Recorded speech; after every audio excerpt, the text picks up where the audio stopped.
Bumuhos ang suporta ng maraming celebrities kina Chito Miranda at Neri Naig Miranda matapos mag-post ng parokya ni Edgar Singer tungkol sa pag-aresto sa kanyang asawa. Inaresto ng Southern Police District Operative si Neri habang dumadalo sa isang convention sa Pasay City noong November 23, 2024. Kabilang sa mga isinampang kaso kay Neri ay 14 counts of violation of Securities Regulation Code, estafa at syndicated estafa.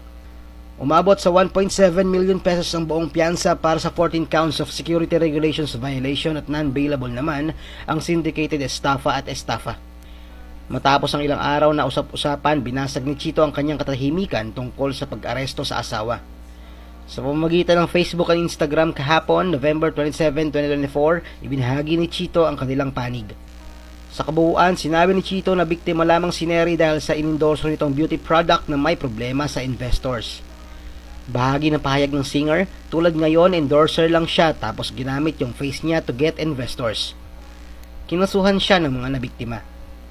Tapos last week, bigla na lang siyang inaresto for the same case kahit hindi pa siya binigyan ng notice na may bagong criminal complaint pala laban sa kanya and di niya na-defend yung sarili niya. Wala siyang na-receive na letter from the prosecutor, walang subpoena, walang kahit anong notice. Bigla na lamang daw dinampot si Neri at ngayon ay nakakulong sa Pasay City Jail Female Dormitory. Saad ni Chito, sobrang bait po ni Neri, as in sobra.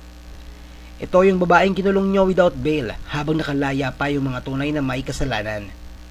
Sa post ni Chito sa Instagram, kaagad nagpaabot ng suporta ang maraming celebrities. Una sa nagkomento ay ang Hello Love Again actor na si Joros Gamboa.